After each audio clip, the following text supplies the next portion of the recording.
vile unavyojua watoto wengi sana hawana namna. Mimi ningependelea watoto wasome. I'm here to stress on education. At the same time, let us actually do any kind of sport that we are doing. Sport speaks the best language to everybody. Tunataka tutafute talents. Zile raw talents kutoka kule nyumbani mashinani mapi.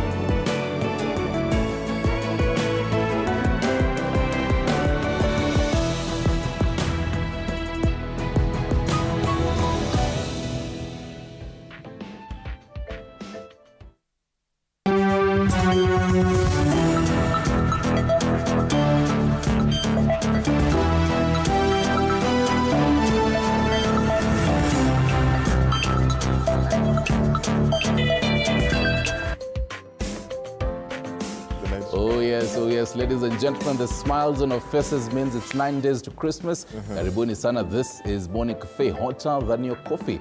I'm yours truly, Stanley Nyeringita. Bonjour, good morning and welcome to Morning Cafe, the show that kickstarts your Monday, your day, your week. I am George Maringa. Thank you so much for joining us on the socials. You can find us at TV47 News, at George Maringa _ at Nyeringita _ George, today I want to teach you a song because you told me you're not a big fan of football, but I'm pretty sure you've had this chant, Glory, glory, Man United. Glory, glory, Man United. Kwa sababu sijui kuimba vizuri, nitachi hapo. But then that definitely goes to show how, as a Manchester United fan and all those Man U fans out there, tumefurahia leo. Let me tell you, your week is starting on a high. Yes. To each their own. I do not want to receive core bashing. Bash him only. Wale watu timu ingine. But then, back to Kenya, matters politics.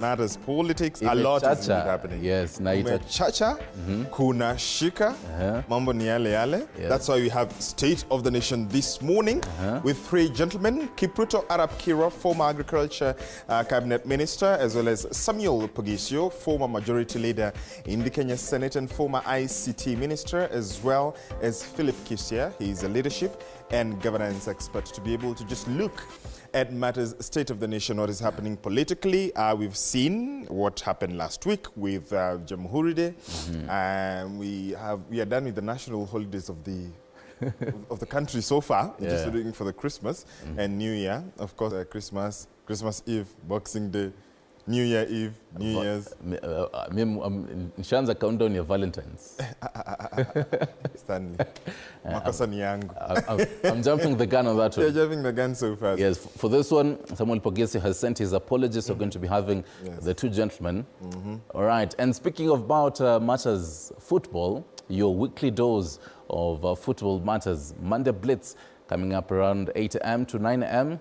Innocent Mutiso, he's a former Raila'S Stars player, as well as Tom Alila, he's a former FKF presidential aspirant, will be joining Shutterboy, as well as Fred Arocho. Fred Arocho will be live from Kisumu, just to discuss, apart from the matters English Premier League, we do not have a substantial Harambee Stars coach at the moment after Engin Firat resigned last week. So the big question is, who is going to replace Engin Firat? That is a question that we're going to be asking you as a Kenyan. Who do you want to be replacing Engin Firat? Don't miss this conversation.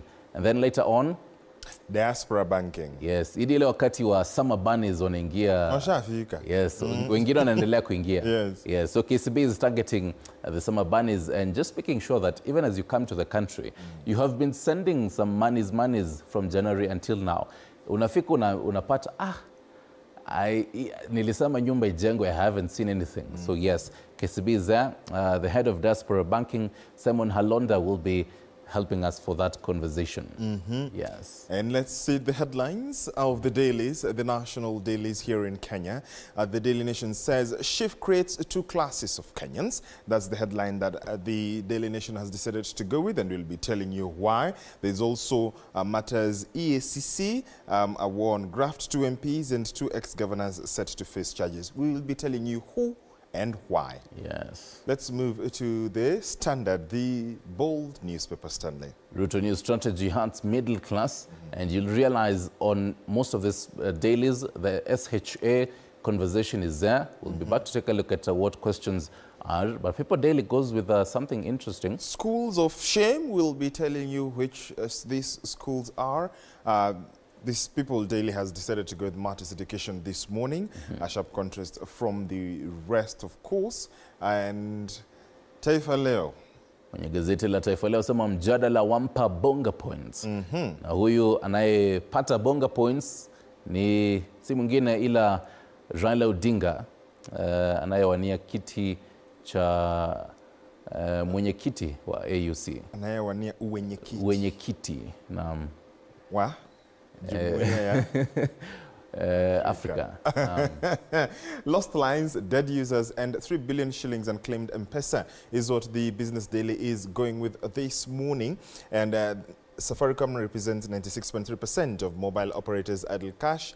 Airtel Telecom subscribers yet to claim 121.3 million shillings.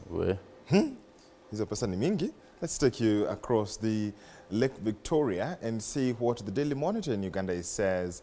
Bank of Uganda finance lock horns over haste. So, while at the heart of the matter is that while the central bank is intent on using findings by an audit firm it asked to look into theft of money, the Ministry of Finance officials are reportedly insisting on awaiting a report by the Auditor General's office, which they say is mandated to check such anomalies in government institutions.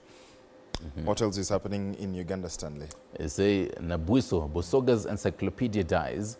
It is Dr. Frank Nabwiso, who is pictured here, the man who was respected for his vast knowledge of matters around the Busoga sub-region, succumbed to complications associated with pneumonia on Saturday. I'm trying to see other conversations that for Kenyans they'd really relate to. Yes. Uganda can get more from property tax, says World Bank. Interesting. They've decided to go really local this morning. Yes. Today, and the army has said that attacks on general court-martial are baseless. But anyway, the East African, Madobe throws Somalia's reforms off the track. His rebellion against Mogadishu may jeopardize Mohamud's quest for universal suffrage. So Somaliland, that is a semi-autonomous state, has been trying to get its recognition, and the US has expressed interest to be able to recognize it as a state because it is a breakaway from the major Somalia. And therefore, there's been a lot of talks. We did see what Turkey president brokered a deal between Somalia and Somaliland.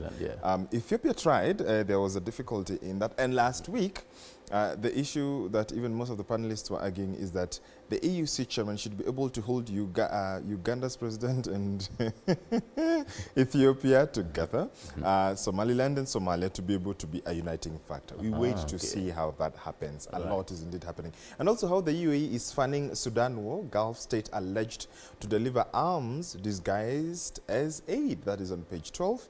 Military personnel gestures next to a tank after they recaptured the Daldadu area outside their headquarters in Kadogil. And Ethiopia to pay for code violations. US regulators demand $425,000 for breach. Now, there is here. Yes. You know what's coming up this week? What's being launched? Yes. In the movies? Mufasa, the Lion King. I was taking a look at the trailer of this one. Oh, this it is fantastic. Is amazing. If you haven't taken a look at this, Mufasa, the Lion King, and the front page of the East African decides to tell you the Kenya and Africa influence on this particular movie. So, I think it's launching on the 20th, right? I don't remember the exact date, but yes, it is this week. It's one of those days just to... They've launched it at a very nice time when you're just at home, probably just preparing for your festivities and all that. This is something very, very interesting. Yes. From Kenya all the way to Rwanda.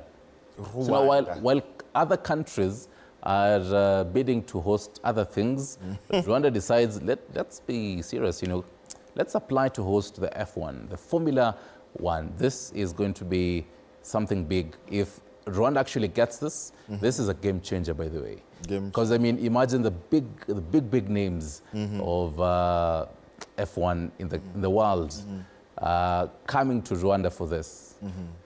Like Clark and all that, Verstappen, you name them. This is going to be something major.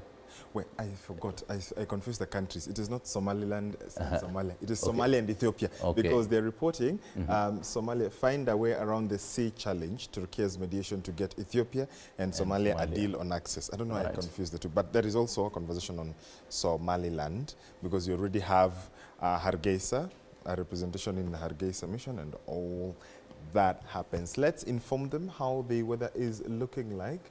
And we were very insistent last week on matters the lakeside region. Yes. But anywho, today we start on Nakuru County. Las Vegas. This particular day for Nakuru, you're going to be needing a jacket from around noon there. But before that, at up to around 10 a.m., it's going to be clear blue skies. But then chances of raining might just be there after around 10 a.m. This might be easing off for around 4 p.m. there, so be wary of that. Yes. From Nakuru, let me take you all the way to Mombasa. The coastal city of Mombasa. Oh, it's quite rainy this morning. Yes. From now all the way to 3 p.m. Watu wa Mombasa hamjambo. Yeah. Hello. Mvua mnayo hamna? Mvua mnayo. Because it is a precipitation of 2.3 millimeters, and from now all the way to 3 p.m. Yes. The evenings is where it could be a bit dry, and then tomorrow it's gonna be warm, rather cloudy, highs of that. So, okay, so it is still warm today, but with showers, 30, highs of 30, lows of 27. Tuesday, highs of 30, lows of 26. So you might want to brace for some more thunderstorms coming into the weekend from Friday. But we wait to see how that happens. But in the meantime today, in case you also planning to start your Christmas very early, carry some warm clothing if you may. The city under the sun is today under the clouds. Yes, today Nairobi, watu wa Nairobi, leo ni weather for going for uji moto. Maneno haya si mageni mjini. Maandishi haya. From around 10 a.m. all the way to in the evening. Yes. Be careful of this because inile inakupatanga mahali CBD and it's raining properly and you had not even carried an umbrella. So tell a friend to tell a friend, you might just need an umbrella in your bag even as you do your manenos. Might just be raining today in Nairobi. Yes. Finally, in Kisumu. Kisumu City. The very end, Ruko. Yes. You had not crossed. No. Oh, Kisumu City is partly cloudy today, being Monday, highs of 29, lows of 20 degrees Celsius.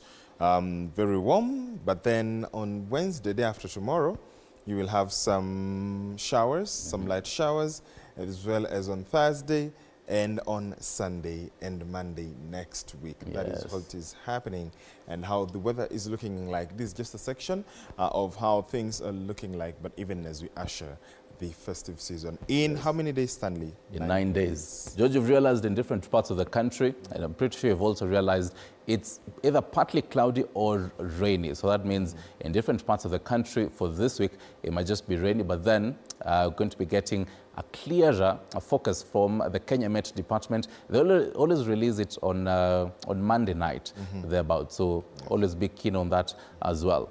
The fact that it's raining in some parts of the country, now that might just derail the planned demonstrations by the Kenya Union of Clinical Officers, as well as KMPDU, as the Kenya Medical Practitioners and Dentists Union. So they're planning a demonstration, particularly in Nairobi. This might also happen in different parts of the country to demonstrate on what they're calling the Social Health Authority discrimination and corruption. We're going to be following up on this for you just to see how they're going to be demonstrating and what the grievances are. Right now, though, let's get deep into the papers.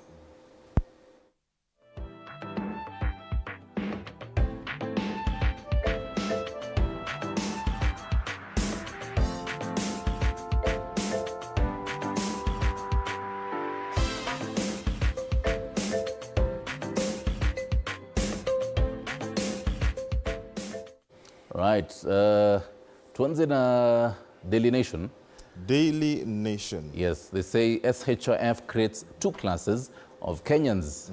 George, finally tumepata the physical copies. Now you can tell. Copies, they're here. Shift creates two classes of Kenyans is what the Daily Nation is reporting. And President Ruto's administration had promised to treat all equally on health matters. Now, there is an issue of double standards because it says, as grievances pile up over the new healthcare system, including protests about minimal settlement of medical expenses by the Social Health Authority, SHA, and limited benefits for most Kenyans, civil servants are not only getting priority treatments in facilities, but are enjoying unlimited cover. Page 4 of the Daily Nation is where you will find that report, because it also says civil servants have been spared the agony most Kenyans are enduring in the rollout of the Social Health Insurance Fund as they continue benefiting from comprehensive medical cover under the old order.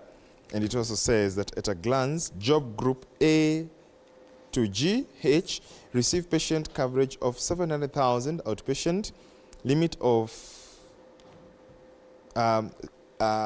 inpatient coverage of 700,000, outpatient limit of 70,000, up to 50,000 for dental or maternity expenses, and 40,000 for optical care. And that is quite a good benefit, Stanley, even as they are complaining, and there are grievances due to minimal settlement of medical expenses and limited benefits that have been piling up.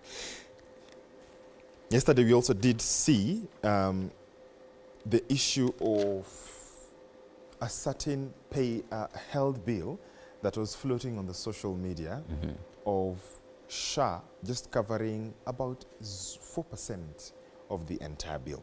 So that's why there are these complaints and all these issues regarding that. Also, the war on graft, Stanley. Say 2 members of parliament and 2 ex-governors set to face charges, and they've pictured about 4 of these members of parliament as well as 2 governors. So first off, Gladys Sholei, she is Uasin Gishu woman representative as well as the National Assembly deputy speaker. Catherine Wambilianga, Bungoma woman representative. Mohamed Mohamud, former Wajir governor, and a current governor, Elgeyo Marakwet, Alex Tolgos. He's actually the former Elgeyo Marakwet governor.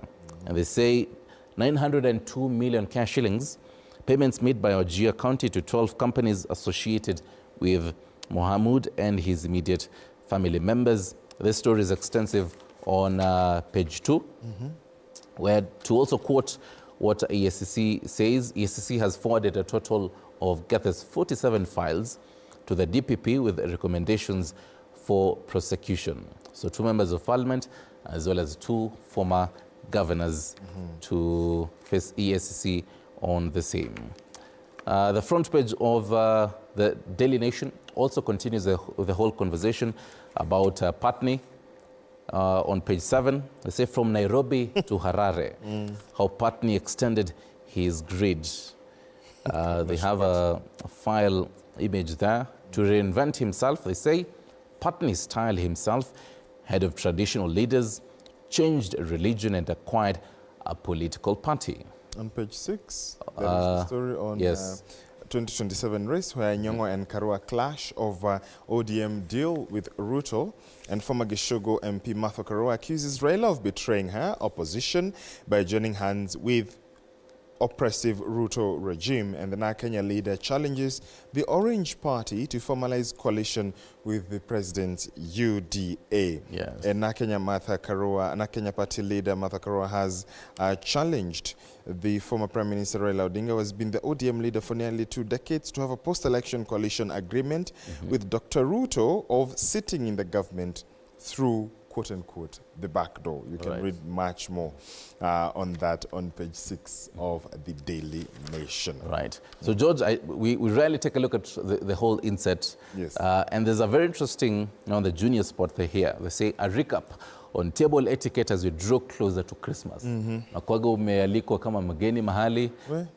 unaenda kuna bad table manners.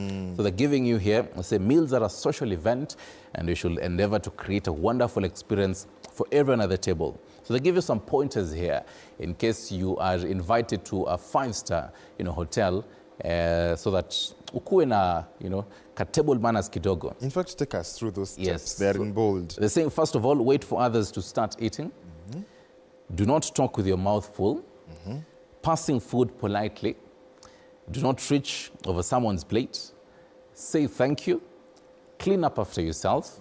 And then I'd also add another one. When you're using a toothpick, cover your mouth. I've seen this a number of times and you just, unalafu unaiweka hapa. No.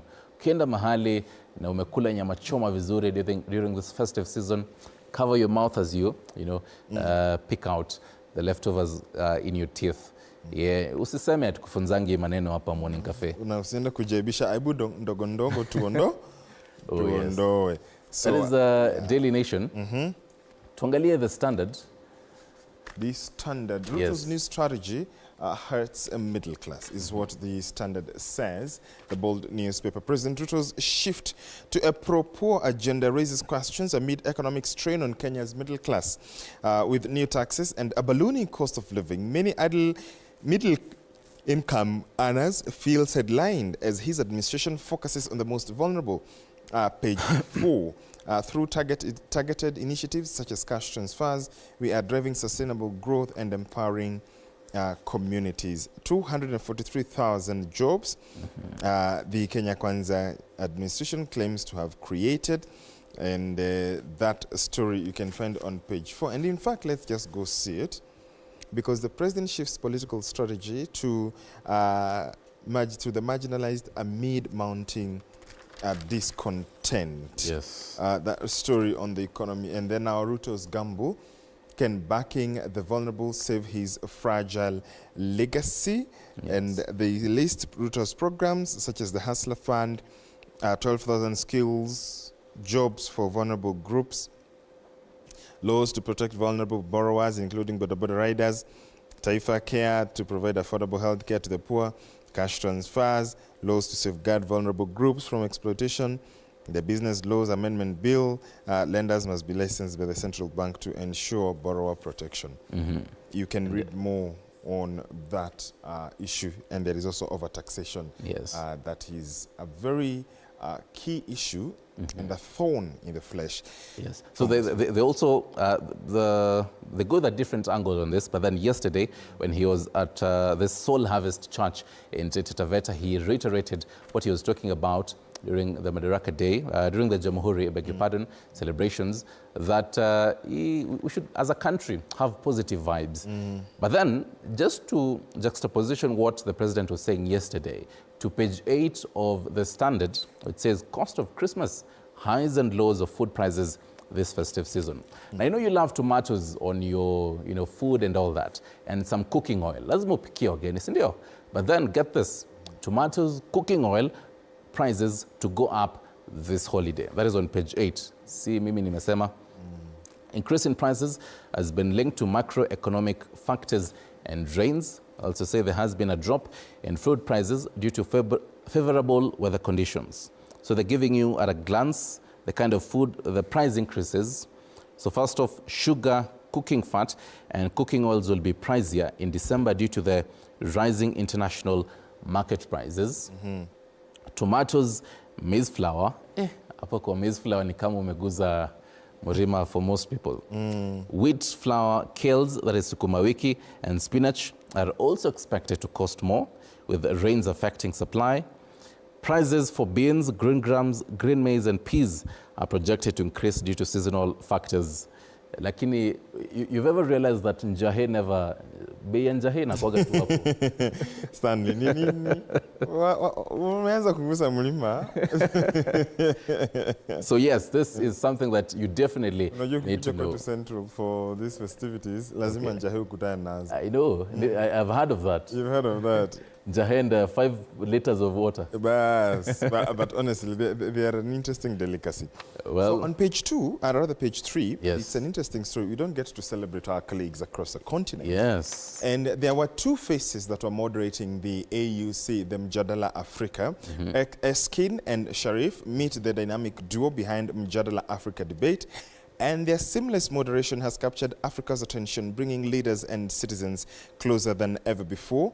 From award-winning journalism to global events, Erskine and Sharif are redefining leadership dialogue across Africa.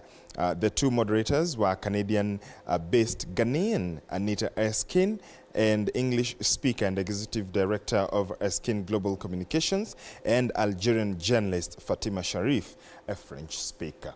It was quite interesting to see colleagues in the industry being able to take this up, this role.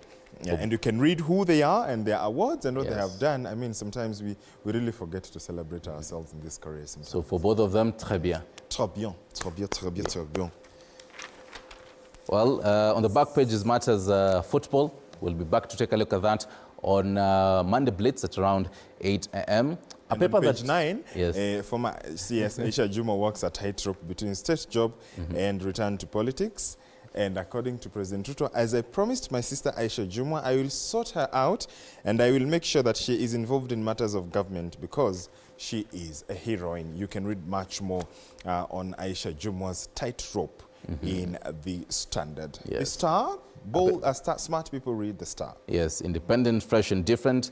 They say Raila'S Southern Africa in AUC contest. They say vote hunting. The former Prime Minister is banking on support from the SADC regional bloc. And they say to win the position, a candidate needs 2/3 majority from 55 member states. I also have a photo there of the Deputy President, Professor Kithure Kindiki, was joining some worshippers in Lodwar, that is in Turkana, yesterday. Other conversations that they have here: advice from judge who changed her habits through eating healthy. Inside fresh battle to control IEBC ahead of 2027 election. And Mombasa's waste tragedy, a gold mine for innovative youth. Grab yourself a copy of The Star this morning. Only 60 Kenyan shillings. Yes. Let's go to now the... Tuangazie gazeti la Taifa Leo alafu tuingie kwenye cartoons. Wasemaje pale? Vile vile kwenye Taifa Leo wanasema wachanganuzi wasema Raila aling'ara katika mdahalo wa kuwania uwenyekiti wa tume ya AUC nchini Ethiopia. Mjadala wampa bonga points. Nani bingwa? Maoni yanaendelea kutolewa kuhusu nani alishinda mdahalo kati ya mwaniaji wa Kenya, Djibouti na Madagascar. Raila alishindana na mpinzani wake mkuu Mohamud Yusuf wa Djibouti na Richard Randiamandrato wa Madagascar. So Richard, when he was starting out, he said, he was given the floor to have the opening remarks, he said, people need to know that there are 3 candidates, not 2, as social media is reporting. It was very quick. Lakini sasa, kwenye ukurasa wa 3 kuna story fulani hapa. Mutuse sasa kutuzwa barabara. Barabara ya Emali kuwekwa lami baada ya mbunge kusaidia kutimua Gachagua. Okay. you know the president said we should be positive vibes and inshallah. Yeah. So that's what we're doing. So hiyo unataka kupita. Yes, being positive vibes. Na bila shaka Trump kupewa mamilioni. Rais mteule Donald Trump atakayeapishwa Januari 20 apewa fidia na koti kwa kuchafuliwa jina. Na vile vile Ruto bado anasisitiza mazuri yaja, anaendelea kuwakemea wanaopinga mipango yake ya kiuchumi akisema hatashindwa kuleta mafanikio nchini. Mambo ni mengi. And something else that I was telling you earlier, in case you're just joining us right now, is going to be a doctor strike today. They say madaktari kuandamana leo, mgomo ukinukia. They're going to also have another strike coming, I think, to the tail end of this week or probably early next week. Say walaumu serikali kwa kutotimiza makubaliano yao ya kikazi. And they're saying that doctors need to start releasing the patients by date 19th there, so that it does not affect the big strike. I mean, around 20th to 22nd, thereabouts. So do you go to the caricatures? Yes. Take a look at the cartoons and see what is shaping the country. First off, in the Daily Nation. PPPs in a yellow t-shirt. Inatolewa kwanza. Inatolewa kwanza. Entrepreneurs eyeing government projects. I hope they'll believe my rebranding. Well, in the words of PLO, nyani ni wale wale, misitu ni ile ile. Kalonzo Musyoka anaelekea kwenye barabara 2027. Anasema sasa mimi ndio niko. Bill ndio hii. Yes, he's very, very confident on that one. Yeah. This is Gamzo for the Standard. And finally... Yes, and finally... On... okay, we do have for the Star, but then we can take a look at People Daily. Yes. In case I lose, I am ready for Mkatanusu by forming a coalition. No more demonstrations. As he looks at having his split. And the Kenyan in this... Nono vile amechanika Mkenya wa kawaida. Akishangaa sana. Akimevaa nguo iko na bendera ya taifa la Kenya. That is what is happening. On the Star, just to give you a sense of it, they have a sick patient here, and there is the IV drip that is on this common Mwananchi. Your IV drip is labeled Social Health Authority, but then instead of the liquid that should be there, the coins, and this common Mwananchi is frustrated. The Star's cartoon decides to go with a conversation about the Social Health Authority, and these are conversations that are going to be coming up on State of the Nation. As you can see here, two gentlemen. Yes. They're already in studio. Kipruto Arap Kiro, former Agriculture Minister, as well as Philip Kisia, Leadership and Governance Expert. Yes, and of course you can see your feedback. Alice Chiluba on YouTube. Thank you so much for watching. You're saying kudos and good morning to you as well. Keep your feedback coming, and of course observe the community guidelines if you're going to chime your feedback through YouTube and wherever else. Please start with your name where you're watching us from, followed by your question, comment or feedback regarding the program this morning. We are taking a short commercial break. We'll be back with State of the Nation with the two guests, as Stanley has mentioned, and later on he'll be coming with the Monday Blitz. Yes. And then, of course, later on to discuss matters diaspora banking. Please do stay with the Morning Cafe. Just weka remote chini. Kama uko job, endelea tu kuwatch. Kama uko nyumbani, and we'll grab some more coffee. Tukutane in a few. Yes.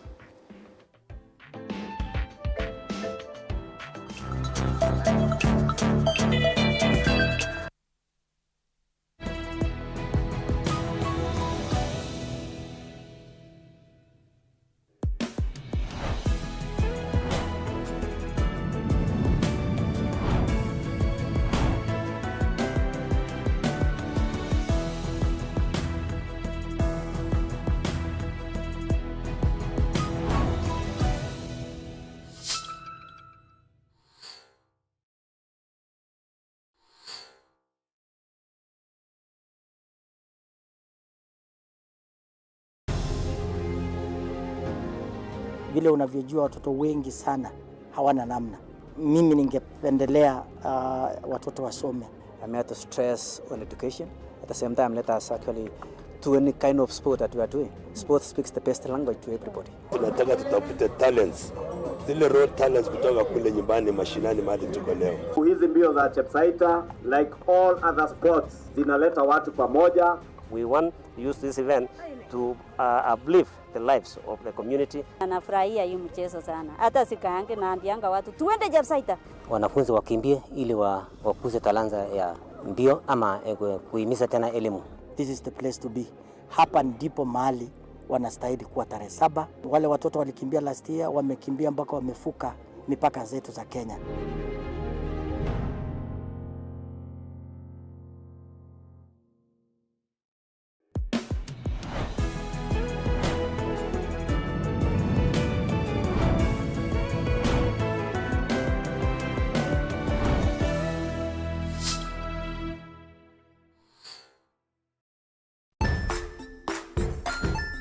Hey there friends, welcome to Kids on the Block, where fun and imagination come alive. We dive into magical world filled with exciting adventures and awesome friends. What position were you in? I was number 2. What position were you? Number 1. He decided to cross the bridge by his house and look for food on the other side. We're going to do half cup of chocolate chips, and the other one, we're going to do half cup of the blueberries. So, grab your imagination hats and get ready to explore with us. Join us every Saturday at 9 a.m. for new friends, amazing stories, and tons of laughter.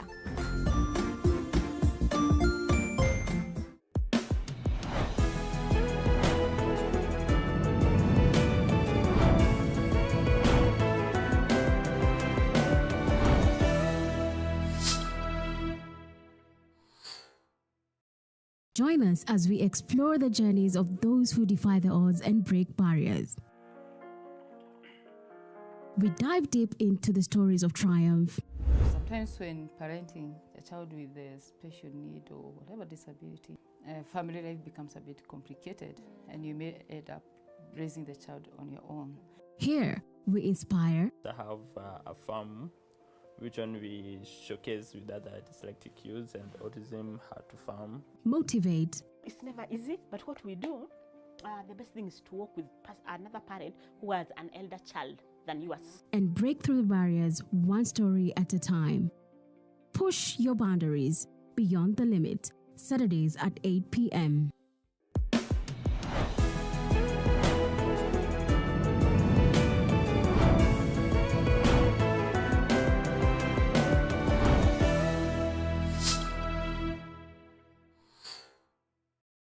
The Grind, where business meets brilliance. It's not just about the ideas. I was working as a shampoo boy. I used to wash clients' hair on the sink. It's about making them happen.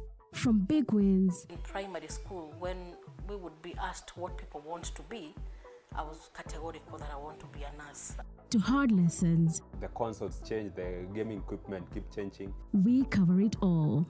Tune in to The Grind, where every episode is packed with insights. The person who is serving customers, always be a customer-centric. Strategies. When you pay attention to detail, you get luxury items.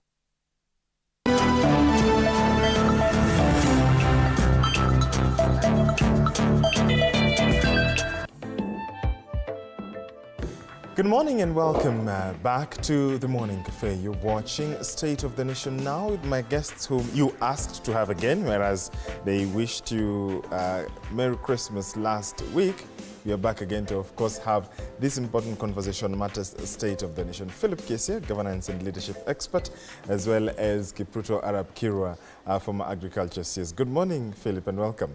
Good morning, thank you. Karibu sana. Mheshimiwa Kipruto, how are you? Morning, George. How are you? I'm good, thank you. Thank you. And a lot is happening, especially on this conversation about SHA. I do not know whether you were able to interact with something we saw trending on the socials yesterday. Yes.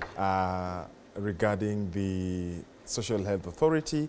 We are seeing that SHIF, according to the Daily Nation, page 4, has created 2 classes of Kenyans, and civil servants seem to be enjoying unlimited cover as other Kenyans struggle with the transition from the National Health Insurance Fund to the Social Health Insurance Fund. Mheshimiwa Kipruto, what do you make about this whole SHA and SHIF? Is it that we don't want to get it right, or whereas the executive has laid out the plan, is it once again another case of frustration and sabotage from what has been described sometimes as not very Afya House, but Mafia House? Yes.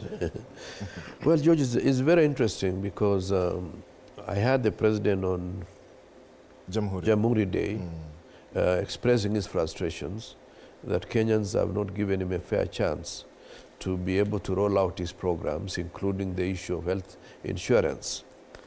But when you look at it very keenly, there are a number of things that riddle the organization and many other programs that this government has put in place.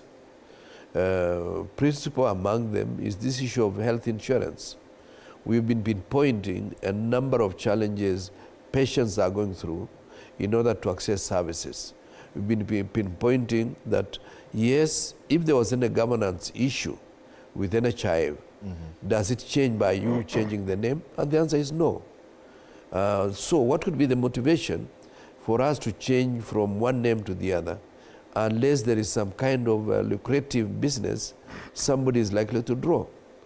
And it's coming out clearly that part of the failure of this regime is that when you have 2 minds, one mind is to give what is good for the public, and the other mind is to create some kind of business inbuilt in whatever you want to make us look, feel that you are doing something for the good of the nation.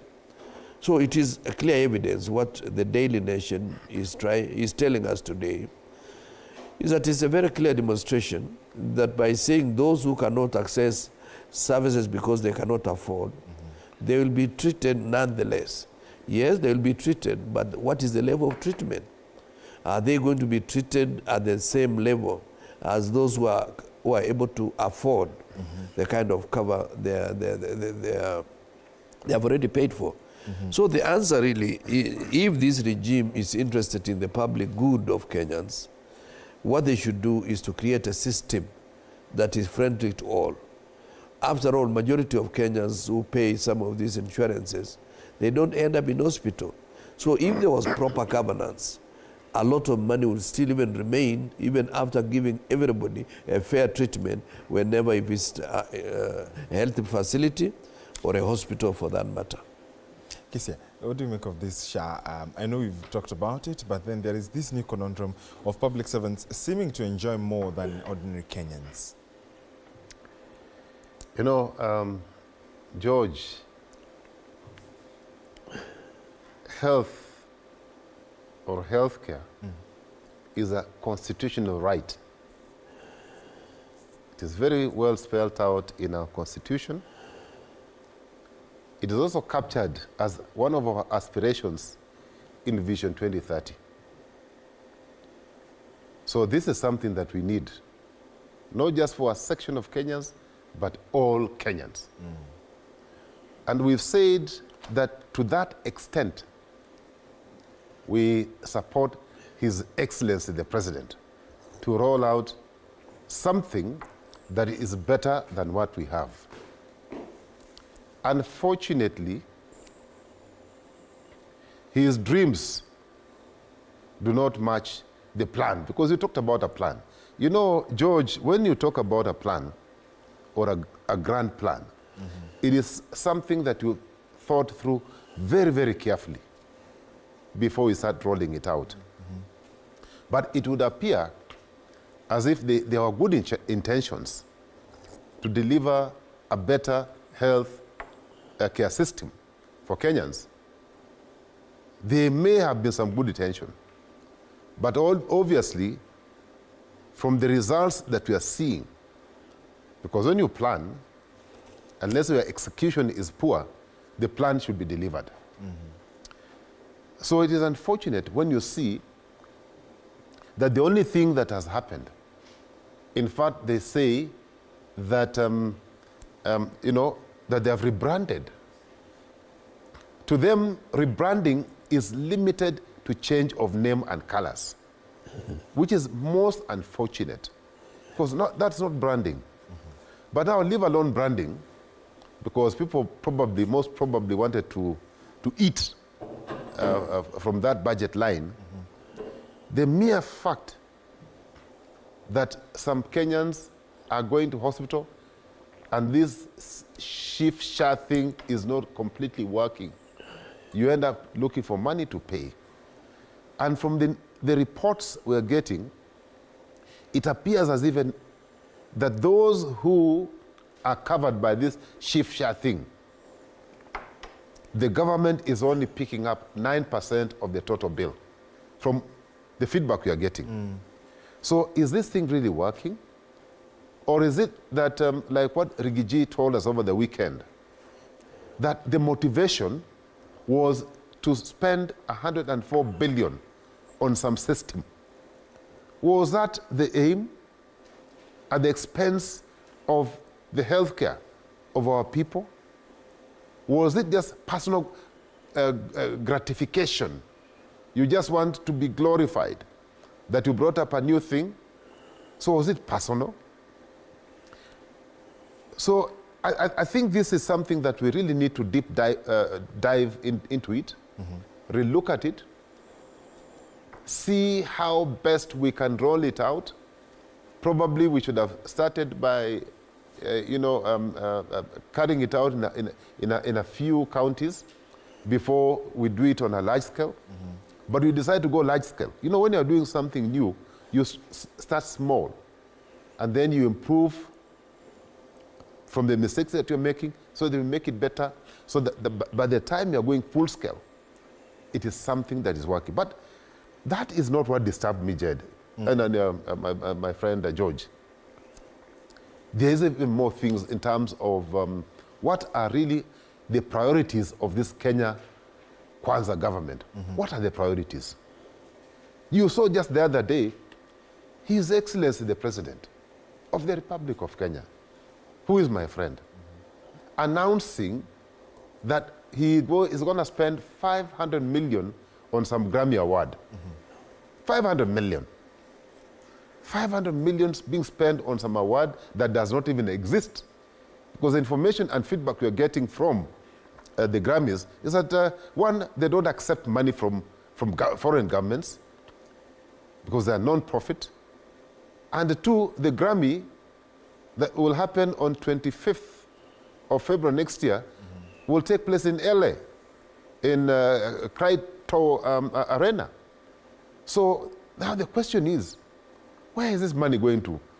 My president said that he has already paid.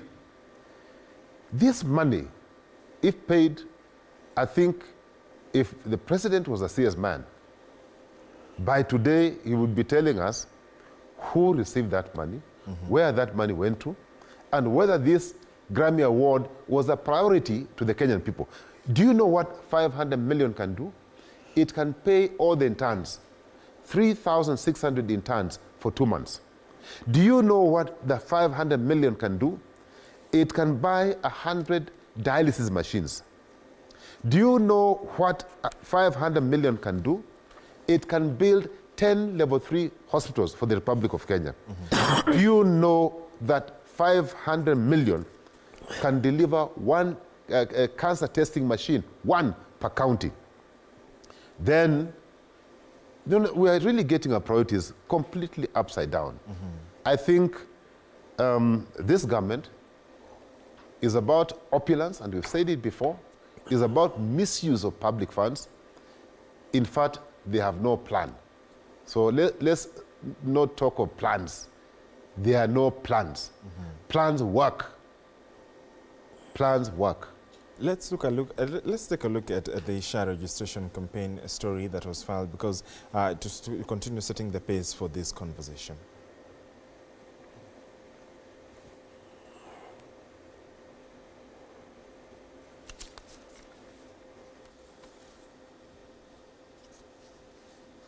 On matters SHA registration campaign, because there is that conversation on that registration. Let's take a look.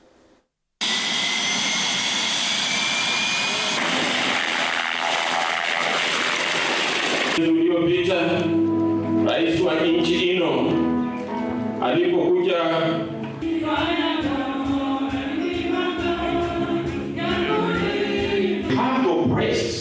wengi tuko Nairobi, tuko na bima za afya, hata wabunge wengine ambao walipitisha ule mswada ya kuweka sheria 4 za kutengeneza hii Social Health Insurance Fund, ambayo baadhi ya hizo sheria tusingoje ni lazima mpaka governor alete dawa. Committee yenye itaundwa ya hii health center ndio wanahakikisha kuna dawa ya kutosha na kuna equipment kufuatilia mpangilio wa shift wa facility ambayo tuliunda kwa sheria tukaita Facility Improvement Fund. Sisi twende tujiandikishe, kama kuna makosa tutarekebisha hayo makosa ikiwa wewe tayari ni member wa hiyo SHA. There is an admission partly from those in government, Mheshimiwa Kipruto, kama kuna makosa, so it's partly an admission. Iko makosa. So ideally now that we're already here in this SHA conversation, as a country, should we abolish it? Should do the conversation of going back to NHIF hold water in your view? Well, I think with the risk of sounding that I'm an advisor to the president, their major challenge has been they don't think through the process fully. Because by the time a cabinet, a bill gets to parliament, there are certain processes that must have been undertaken. Perhaps at the beginning is the Minister of Health itself to look for a policy paper to change the institution of NHIF to a new institution. And upon concurrence at the level of the ministry, the minister in charge of that portfolio, perhaps with the Minister of Finance, we'll have a joint paper that is supposed to go to the cabinet. And at the cabinet level, they will be able to discuss and come out with certain timelines, certain milestones, certain deliverables. And why Minister of Finance? Minister of Finance may need to come in because there are certain financial implications for an institution that is existing to be transited to a new institution. At that stage is when a cabinet paper is done with a view to creating a bill. And the bill, of course, will go to the leader of majority to take to the National Assembly and have it discussed at that stage. And before even it gets to the plenary, again, the Committee for Health and other associated services will sit down and go through. And at that stage, they will also be able to identify things that perhaps the cabinet never identified, and then bring to the plenary of Parliament through the second reading. And at the second reading, Parliament will be able to ventilate and talk about it and make suggestions. And in the third stage, in the committee's stage, that's the stage that they can make certain amendments, and those amendments now will again go back to the president once the bill has been passed in the National Assembly for his assent. The president is still got recourse to go to refer the same bill with his own memoranda or memorandum to the National Assembly and say, okay, I'm happy with it, but there are certain clauses that you need to amend. If all that process is consultative, some of the issues we are seeing today would have been obviated by certain views that come in between. So my recommendation is not really for us to go back to NHIF. My recommendation is that how are we going to do it differently? Because I can see already many senior officers, as reported in the Standard, have already been appointed on acting capacity. As to whether they will be confirmed in those positions, that is the same team we have inherited from NHIF. We hope the junior officers below them will also be given a chance to serve in the new organization with a bit of orientation in terms of policy, in terms of attitude, in terms of philosophy. What is the new philosophy in the new organization? Okay. How are we able to take away some of the challenges or encumbrances that has encumbered that have encumbered NHIF? So, as a serious national conversation, that is how the president should look at what is happening. Okay. For them to be making admissions now means they never did their work, including Kimani Ichung'wah, who is the leader of majority in the National Assembly. He needs to have gone through those stages I've just mentioned for him to give good recommendations to the president and to the cabinet for that matter. For some of these problems of trying, like they are reneging, they are apologizing. An apology in a government, we should not be apologizing at all. Do things right. And time is there for them. They still got 2.5 years. They can still make very good changes even on the eve of the next election. But the problem with them, any criticism, even if it is for them to do better, they look at it negatively. Kisia, as a leadership and governance expert, do you think it is wrong to admit that we may have started on a false start, so let's amend a few things and get this thing right, so that we wind up on this whole share conversation? What should be the ideal thing right now to do? Is it even okay to say, okay, let's hold the collections, say, for the next 3 months, we sort out whatever we've seen to be the teething problems, and then we continue or resume? George, there's nothing absolutely wrong in taking, because that's part of the review.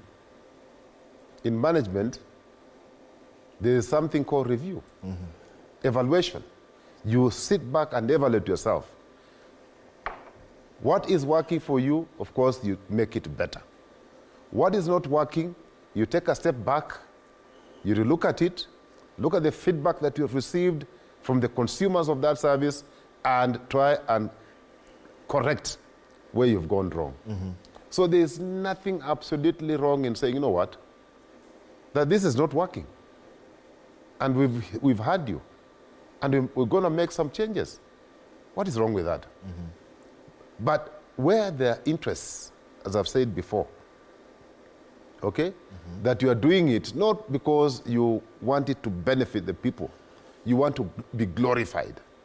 You know, it must go your way. That is poor leadership. It is actually very poor leadership. A leader is somebody who listens to the people and act in their interests. You don't just go like a buffalo. You know, anything in front of you must be crushed. Simply, simple. Just evaluate. It is allowed in management. It is allowed. It is allowed. There is the doctor's strike that is looming, and we did see that as well. The Kenya Union of Clinical Officers, Kipruto, has threatened to go on strike again. Before we take a short break, does it have to take strikes really for, I mean, it is a constitutional right, but does it have to take, especially for such a critical docket, strikes for efforts to be made? We're just coming from another strike not so long ago with the former health CS who had quite a situation with that. Why is it that this health docket seems to be very, very a patient of strikes, if you could call it? Well, there could be a number of reasons, but principal among them is that at times the current regime is not a listening regime. Why is it not a listening regime? It is because they have allowed one head to think on behalf of the entire government. Usually, and this is where I feel the president can release himself from the pressure he's faced with every day, allow ministers to operate.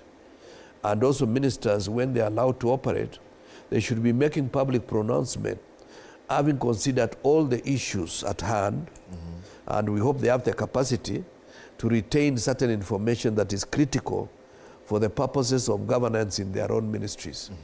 And if each minister will be standing tall in their portfolios, and they'll be able to explain to the public exactly what is happening, the president will be eased of that pressure.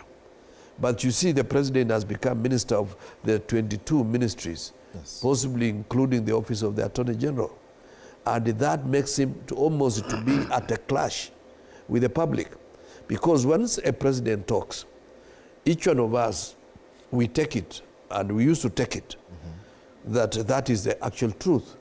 But of course, because we've been seeing so many lies being flown all over, then all the time, when you listen to the president, you have to do a bit of research to see whether that truth, according to the president, is really universal truth, or it's one of the many statements he makes without due consideration of the facts at hand. And of course, it's unfortunate, George, that now he's challenging us to give the facts, where we feel like the government of the day has not behaved. You know, facts are available. If it is statistics about what is the debt portfolio, be it internal or external, that is known. But the problem today, there are three positions in government. One in Treasury, one in the National Assembly, and the other one is from State House. And the fourth one may be from the president himself. He can still tell you that, oh, the debt portfolio has come down. We are now dealing with 66% of GDP debt ratio from 70-something%. Whether that's the truth, we need to cross-check with other sources of information to tell us, yes, that may be the truth, or that may not be the truth. So the issue, the principal issue, is the president should let go the ministries. He should be dealing with issues that are at a higher level above the ministries, where ministers may not have that information. But in issues, mundane issues like Minister of Health, Minister of Finance, and so forth, he should allow the ministers in charge of portfolios to operate. Finally, on the same, ministers are scared stiff of making a position that may be at variance with the position of State House. So effectively, when you look at all these ministries, they are being run from State House. And some of the people running the ministries are the so-called advisors who have no knowledge of what is going on in the ministries. Yes, you could be an advisor on issues of economy, but you cannot be better than the person seated in treasury or seated in the various ministries who are doing the work every day. They wake up to run to the ministry, they do everything. Even when they are in bed, they dream about the ministry. So then somebody calls himself an expert on agriculture, an expert on food security, and yet he does not have close touch. I was in that ministry about 15 years ago. I cannot pretend that if I went to the ministry again, I will start on day one. I have to take about 3 months to understand what has changed in the ministry, what is the current position, and what ought to be the direction that I need to take the ministry to the next level. Let's take a break. We'll come back and we'll end up on these matters held. You're watching Morning Cafe, specifically State of the Nation. We are back in a few minutes. Please do stay with us and keep your feedback coming.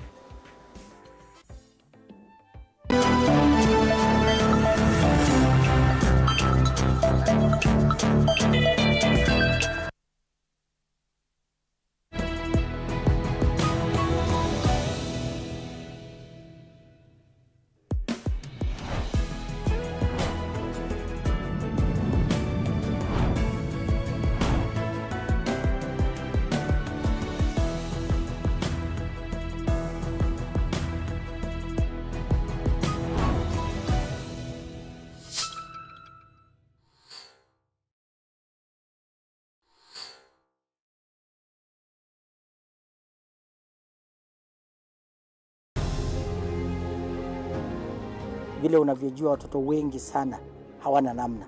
Mimi ningependelea watoto wasome. I'm here to stress on education.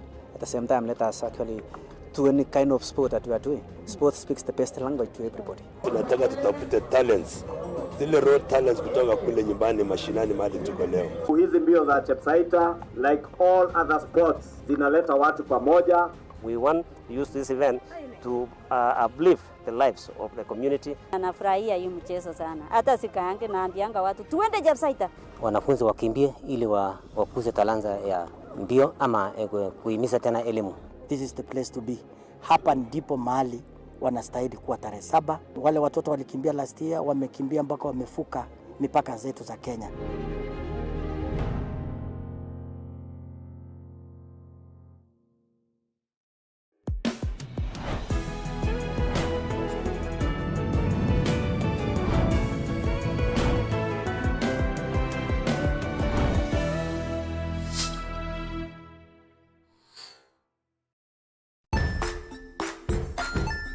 Hey there, friends. Welcome to Kids on the Block, where fun and imagination come alive. We dive into magical world filled with exciting adventures and awesome friends. What position were you in? I was number 2. What position were you? Number 1. He decided to cross the bridge by his house and look for food on the other side. We're going to do half cup of chocolate chips, and the other one, we're going to do half cup of the blueberries. So, grab your imagination hats and get ready to explore with us. Join us every Saturday at 9 a.m. for new friends, amazing stories, and tons of laughter.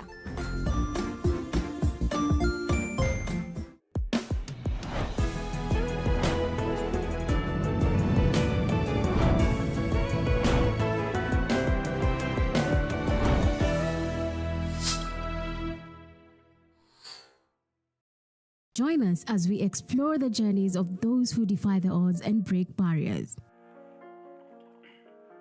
We dive deep into the stories of triumph. Sometimes when parenting a child with a special need or whatever disability, family life becomes a bit complicated and you may end up raising the child on your own.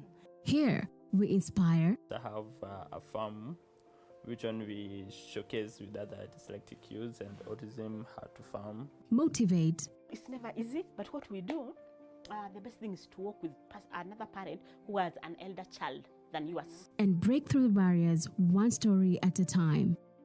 Push your boundaries beyond the limit. Saturdays at 8 p.m.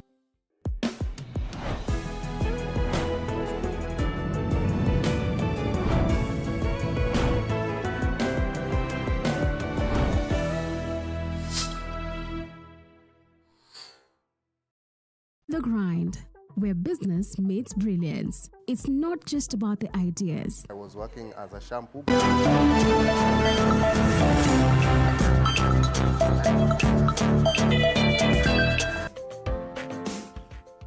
Welcome back. You're watching Morning Cafe, State of the Nation, with my guest Philip Kisia, a governance and leadership expert, as well as Kipruto Arap Kira, former Agriculture Cabinet Minister. Thank you, gentlemen, for staying with us, and keep your feedback coming as well, Kisia, so that we end up on this health conversation. Strikes. Cocoa is going on, has issued a strike notice, the doctors as well. When is there a day we will wake up and say, hey, it's been a while since we had strikes? I mean, the health ministry, the health docket is working as it should be. You know, Jed, sorry, I keep on referring to my young good friend, Jed. Now, George, you know, by the time you see professionals taking industrial action, it means that we are at the lowest, okay? Because it means that they have gone through several meetings, they have held discussions with their counterparts on the other side. They have even reached agreements like they did through a collective bargaining agreement. They have set some deadlines in which the other party is supposed to meet their demands. They have signed a document. So it is shameful when even people cannot honor what has been agreed and signed for. It is shameful. It is more shameful when you are talking about the danger that you're putting citizens because of lack of health care. So it's so shameful. I am also very ashamed to be living in Kenya at this point in time, because this is the lowest that we've ever gone. And you know, my brother Kirwa talked about advisors. You know, when you're an advisor, you operate from back office. Yeah. You have no business being at the front office. The front office has got an owner who has been appointed, who has a mandate to perform that job. So whatever your skills that you brought and knowledge, you are supposed to share from back office. You are not the policy holder. But this government has allowed the so-called advisors, some of them who have not even run a kiosk. They are not known to have run a kiosk. They are now running government. It is shameful. But that is coming from the top. That is how the boss has architectured his administration, allowing people who have no business to be in the front office to take the seat. You know, in a country where professionals, if I took over the reins of this country today, and I hope I will very soon in the future, the people who should be paid properly are teachers. The second lot of people who must be paid properly are doctors. The third category are security officers. Because, you know, teachers, lecturers produce all of us. Doctors make sure that we continue living. Police make sure that there's security. In a country where you are paying an MCA who doesn't even need to have gone beyond class 2, you are paying them double what you are paying an intern, 3 times what you are paying an intern. It is shameful. It is so shameful. It is shameful living in a country like Kenya, where professionals, and in particular doctors, are being put as third-rate citizens. Yet they play a very critical role in our lives. You know, surely, why would the president allow ourselves to be in this situation? We signed with the doctors, not we, but the government signed, and they made certain promises. They have money to pay for this Grammy Award that does not exist. They have that money. They actually even have money to buy the president the latest model of Maybach. S-Series 80, latest. They have money to pay. They have money to make this man live in comfort. But we have no money to pay our doctors. It is shameful. It is so shameful. We have money to spend in a mission in Haiti, where we have no business. 2 billion, asking for another 17 billion. But we have no money to pay our doctors and interns. It is shameful. It is so shameful. Shame on these people. Shame on this government. Please get your priorities correctly. We don't need to spend money in those things that don't add value to us. You can even use an old car. We've seen it, other presidents doing it. We don't need that Haiti fellows mission. Cancel it. Cancel it. That money should be going to pay our lecturers, paying our doctors, not being spent in a useless mission called Haiti. Let's look at, there is the issue of AUC that came up from the weekend. Kipruto, what did you make of the debate, first of all? And I'll pick your reactions as well, both of you. But your quick reaction to how the debate went and how the East African and Kenyan candidate fared during the entire debate. Mjadala Africa. Well, it is very interesting. I managed to watch the entire debate. But of course, a number of things arose. That at times when somebody is translating what you have just said in a language that is not understood by the other side, it may lose the emphasis that you give, it may lose the natural delivery that you require. So in the process, you are likely to lose certain messages that came from the candidates for AUC chairmanship. Well, the two front runners that I saw in that particular debate were our own Raila Odinga and Ali Yusuf of Djibouti. Just as I'm trying to be as objective as possible. Yes. Because Raila coming from our country, we may not be as objective as we ought to be. But listening to them objectively, you find the two the case to deliver. Of course, the man from Djibouti was answering some questions in English, some questions in French, because he's well versed. Arabic. Yeah? And also Arabic. Arabic, because he's well versed with the three languages. Yeah. And therefore, he could have communicated directly to those three constituencies, the French, the English, and the Arab world. And of course, in Africa, those countries do exist. And even those who may not be voting, they have influence over their neighbors and their friends. Because there are 5 countries in West Africa, starting with Gabon, you go to Niger, you go to Burkina Faso, you go to Guinea, and I think Mali, and Sudan in the eastern part of Africa. All those countries, they are either French-speaking or Arabic kind of speaking, like the Sudan. But voting does not take place out of the debate. Voting will depend on many issues that have happened in Africa. Voting will take the form of the two candidates who are front runners, and also the position of Kenya in the African geopolitics, in the sense that there are some of the goofs that we've made in the past, with the risk of repeating to those who have had me before. Our appointment of a High Commissioner to Hargeisa was one of the goofs that we made. Okay. And we never made many countries in Africa very happy, because in 1963, the countries of Africa passed what we call, there's a phrase in Latin called uti postidetis jure.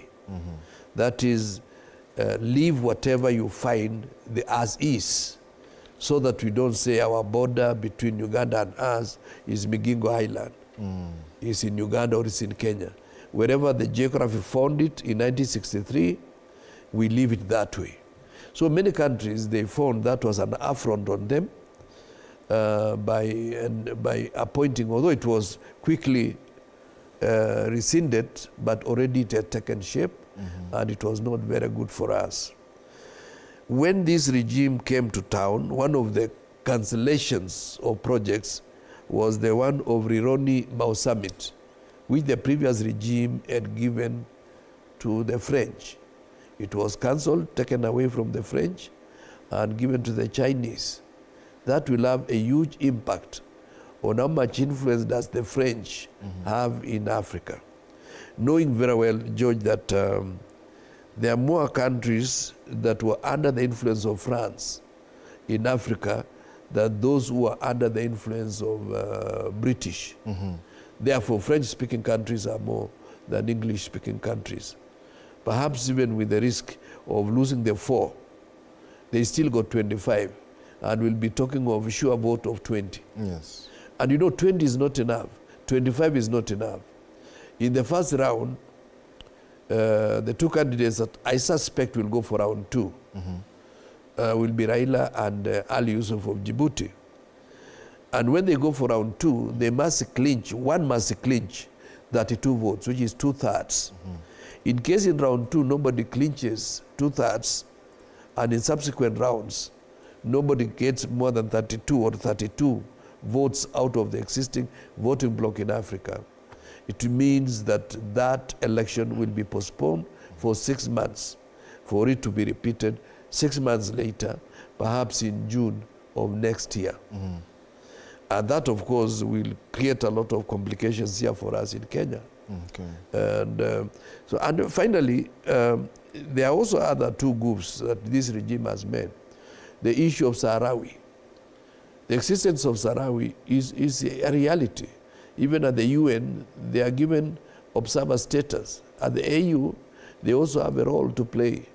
And therefore, for Kenya to say they don't recognize Sahrawi at the beginning of their time was a big goof that some countries will not hold it positively for us. And of course, finally, on that kind of goofing is the recognition of Israel against the Hamas. Remember, there were less than 14 countries that eventually took that position that Kenya took. And of course, without talking about our president looking like he's a bully and almost taking other heads of state as if they were not there before him, is something that he should be careful. In diplomacy, it is not what you tell us. In diplomacy, it is how you act in our absence. And therefore, anything you say about Rwanda, anything you say about Tanzania, even at the lower level, the way at some stage Kipchumba Murkomen met certain, cast certain aspersions on the government of Rwanda, that was a big diplomatic goof that, of course, the should have taken the president to personally apologize to the president of Rwanda. So these are some factors that will conspire to deprive Raila the possibility of being a candidate. He came out very nicely, but those factors are mentioned. And finally, the fact that the man of Djibouti is 20 years younger than Raila. And you know, age is a factor. George, if we were to run for a certain specific seat in Nairobi, you will get slightly more votes than me. Not because you are better than me, because you are younger than me. There is certain constituencies that they will vote for you by virtue of your youth, because they believe, well, strongly or wrongly so, that you have more days to serve them. When they look at some of us, they almost count down how far are they from 80. So Raila is 1 year from 80. The young man from Djibouti is 20 years from 80. This therefore means that although the term is about to be 4 years, or 2 terms of 4 years each, that is very important. So if I was to advise the government of the day, and I'm not criticizing it, is to see how they can reach a compromise with the candidate of Djibouti. They can give him the position of peace and security commissioner or any other position within the AU system. And for Raila to accept, he's only going for 1 term. It is important. It is important. Yeah. Let's take a look at that. I know he's a party leader, Kis, yeah? Let's take a look at the make or break for Raila Odinga at the AUC before we continue the conversation. You, Excellency Raila Odinga. In their first face-to-face with the African continent on a joint podium, Kenya's candidate for the AUC, former Prime Minister Raila Odinga, put his best leg forward for the country as he sought to outdo his main challenger Mahamoud Yusuf of Djibouti and Madagascar's Richard James, despite a divided opinion at home on Odinga's performance. For all the 4 debates and the closing remarks, Mohamed Ali Yusuf take the lead, followed by Raila Odinga, followed by Richard of Madagascar. Raila started off very well, but fizzled as we got to the 3rd and 4th round. In the first round, he was very energetic. Obasanjo has held the hand of Raila and Ruto. Museveni hold the hands of Raila and Ruto. Who can talk to the president of Egypt and who can talk to Museveni and who can talk to and say, now this is the way we need to go. So as much as social media is filled with all people prediction and all that, those are fine. But who is going to make decisions is people like President Ruto. The interview, which focused on 4 key thematic areas, namely economic integration, peace and security, Africa's place in global affairs, and African Union reforms, so the candidates do their best not to upset African heads of state, who will be the voters in the all-important vote early next year. But we're going to insist that Africa must get 2 permanent seats in the UN Security Council. This is only fair, because we are a continent of 55 sovereign nations. We cannot be excluded when Europe has got 3 permanent representations on the Security Council. Permanent representation with the veto powers is a must for Africa. On the topic of reviving Pan-Africanism and countering external influence, Odinga and his fellow candidates' grasp on issues affecting the continent was put to test on how to solve Africa's long-running conflicts and coups, having Africa's voice at the United Nations Security Council with veto powers, how to promote Africa's trade among member states, and having the AU operate on its own funds, away from China, US and EU financing, as well as addressing stalled AU reforms. Since 2007, ATMIS has been financed by the European Union and the United Nations, up to 2.7 billion euros. Now, financial resources are critical. Why should we have the money so that we can operate on crisis ground on the continent? Because without money, we cannot deploy our standby forces. Unlike in 2017, the male-dominated lineup also used political strengths to their advantage during the interview, with Odinga portraying himself as a befitting veteran Pan-Africanist who understands the continent, Djibouti's Mahamoud Yusuf banking on his multilingual strength using Arabic, French and English during the interview, while Madagascar's Richard James capitalized on his laid-back, ordinary African style. Apul Kamau, TV47. Kesia, Richard the candidate from Madagascar, he was actually very keen to say at the beginning of the debate, he would like to remind Africans and those watching that there are 3 contenders of that seat, not 2, as social media has reported. Do you agree that we are having 2? It's a 2-horse race for now. There are 2 very major contenders. And how did then Kenya's candidate and the East African community candidate perform? Well, George, there are 3 candidates, but it's a 2-horse race. And that is obvious. It's not about social media. But let me say this, that I also had an opportunity to watch the debate, and I must say, without any fear of contradiction, that my party leader is a front runner. He spoke from his heart. He seems to understand the challenges Africa is facing. He also seems to have a solution on how we can transition from our current situation and make Africa and African Union better. African Union for a long time has been financed by foreign powers. Even the headquarters is built by Chinese. Yeah. The funding used there, the budget, is UN. And who is UN? UN is the United States of America, and China, and France, and so on and so forth. So there is need that you get in somebody who has that experience, who can actually unchain Africa from the dependency syndrome. And I don't see anybody else who has that stature, who has that experience, that can transition. Remember, experience is not bought. You experience. You can't get it in any university in the world. You must have gone through time. You must have understudied people. So this other one, though a bit younger, more energetic, he can speak fluently in more than 3 languages. That does not guarantee him the seat. Remember, we have less than 50 votes. So even that debate may not change anything. It is important to have the debate.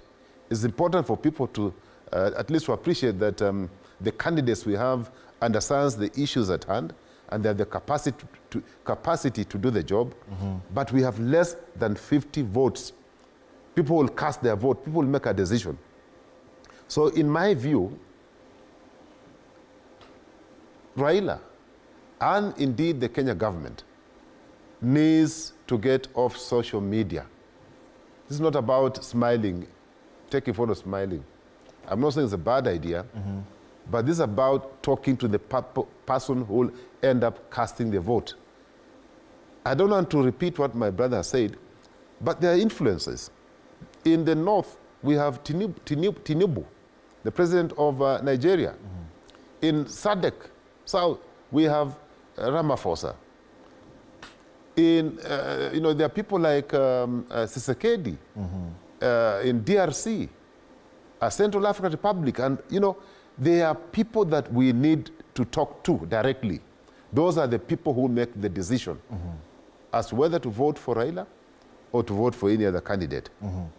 Now, thank God that my party leader has personal relationships with some of these heads of state, and that really counts. It's not about speaking French. You can have an interpreter interpreting for you. Yes. It's not about speaking Arabic. It's about getting the 49 or so votes on your side. Okay? Yes. Then, of course, the other challenges that my brother has already alluded to, so I don't want to repeat, but I think it's going to be a tight race, because at the end of it, it's about interests. Yeah? The Anglophones and the French.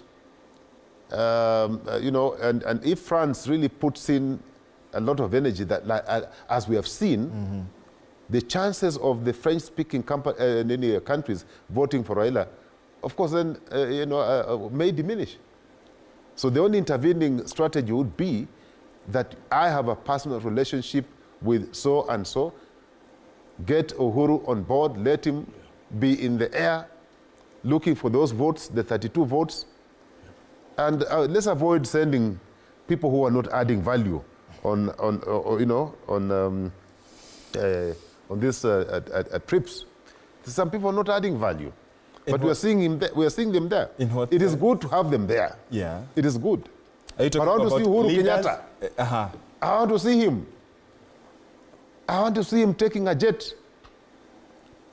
Talk to the president of Central African Republic, who is a friend to him.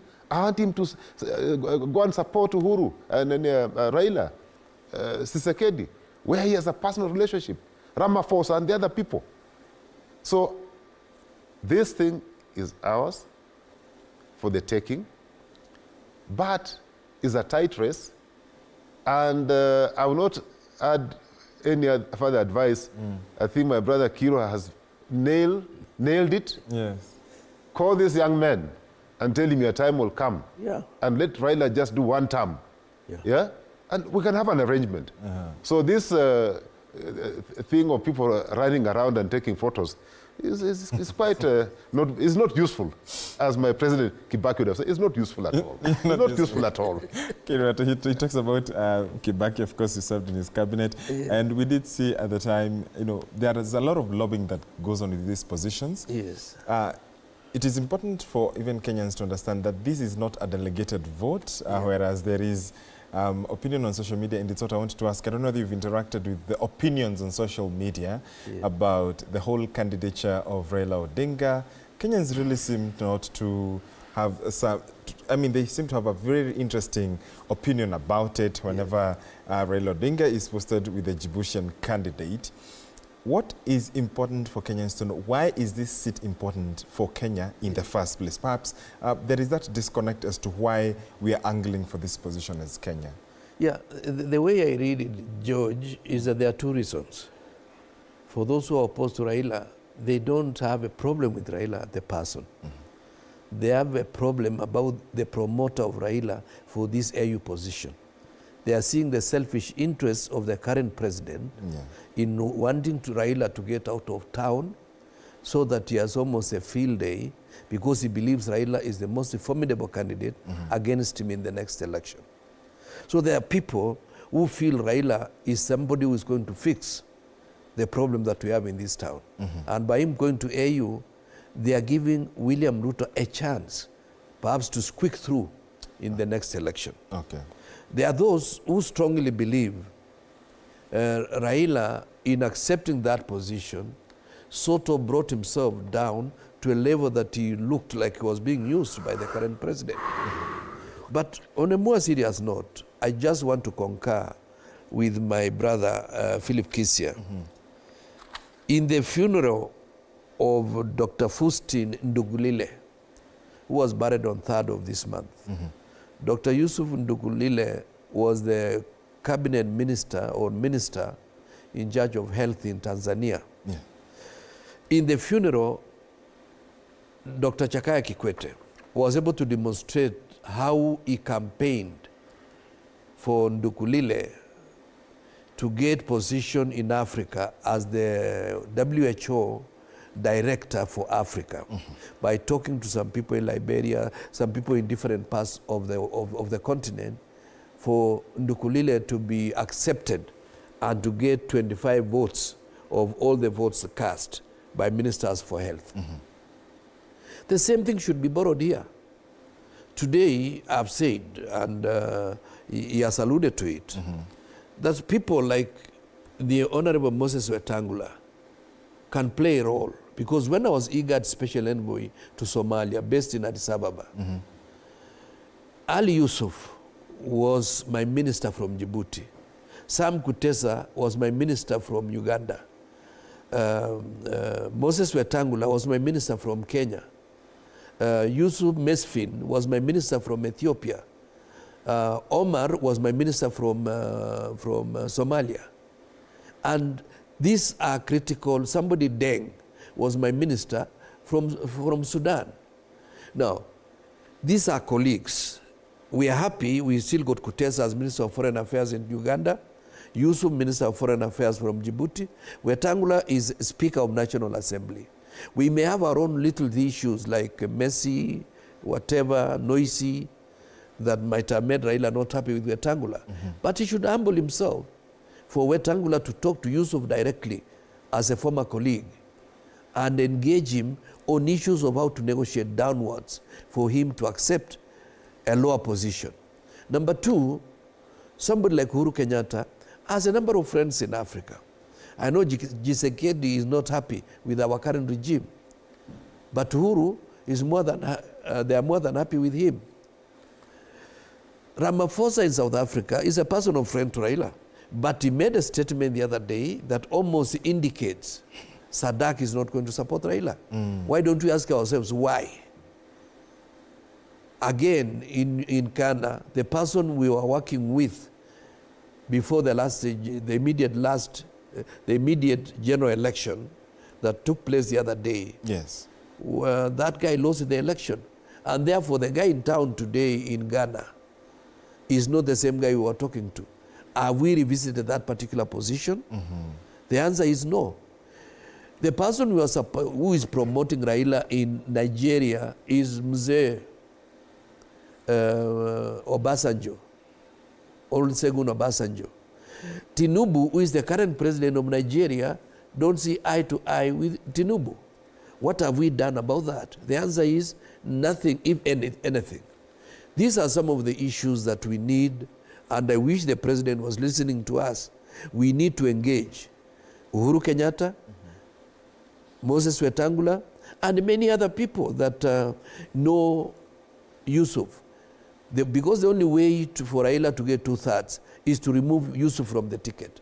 As long as Yusuf is in the ticket, they will run until they say nobody has mastered 32 votes. This therefore means we are postponing elections for another 6 months.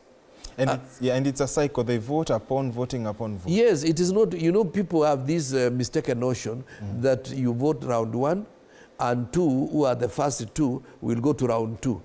If nobody gets 32 votes, nobody is going to be declared the winner. Even if Yusuf was to drop without supporting us to get 32 votes, Raila will not be the chair of AUC. Those are facts. Yeah. And unless the facts change since I left, Addis Ababa. And even when I left Addis Ababa, I went ahead to do diplomacy. And those are the issues that we know.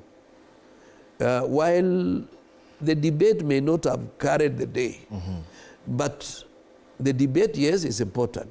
But the most important thing is each country who is the head of delegation on that particular day. The president of Gambia came here and he gave us assurance. But he can decide not to lead the delegation to AU for that particular seat. And whoever will be leader of delegation can vote differently from what the president of Gambia promised to Kenyans the other day. So these are very important ingredients. And taking delegations like what my good governor of Nairobi did the other day, that's not enough. This is not a public rally that you want to show that so-and-so supports you. In fact, for any delegation, should be the day Raila has won, then we can go and give him an escort back home, what we call homecoming. Otherwise, anything that we do in between must be issues of strategy. Strategy. I see Bernard Kadasia saying on YouTube, Kenya should subtly put the Francophone on defense by implying that the Anglophone have discriminated against the AU. Of all part, SG and chairpersons, only one has been Anglophone. Claim a right. I could see you taking pointers. Perhaps you could wind up on this AUC debate. Well, I think nothing much that is useful to add on what my brother Kira said. Okay. I wish my candidate and my party leader all the best. I know there are some people who are not very keen on seeing him going for obvious reasons, because I think they think that we'll be left naked. But I want to assure them that there are several generals who are being left behind, like General Kisia. We shall fill in the shoes. Which you shall fill in the shoes. Correct. All right. Yeah. Of course, and we wait to see how that plays out in matters AUC and the debate, of course, for the Kenyan candidate. There is the issue, then let's come back home on the IEBC reconstitution. Where are we? Do you think we are making progress? Well, there's no progress that has been made from the time we started. In terms of goodwill and following the meeting? There's actually no goodwill. Yeah. Because which, I don't know, is there any meeting that is so useful that has taken place? People are still playing around with this thing.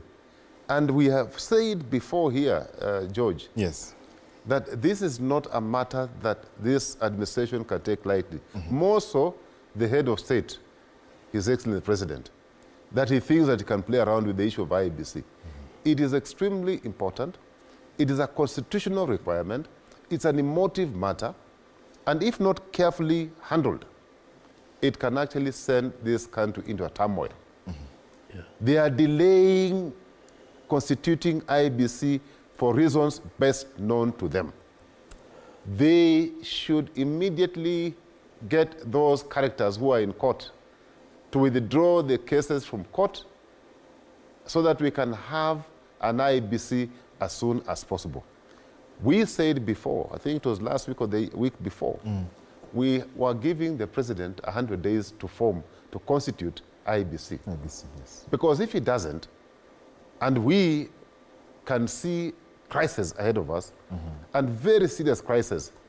Those of us who are still breathing will not allow that to happen.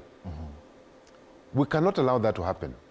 So we are urging the president, because he is the president, to take every step to ensure that we have an IBC that can conduct elections that are free, fair, transparent, and verifiable.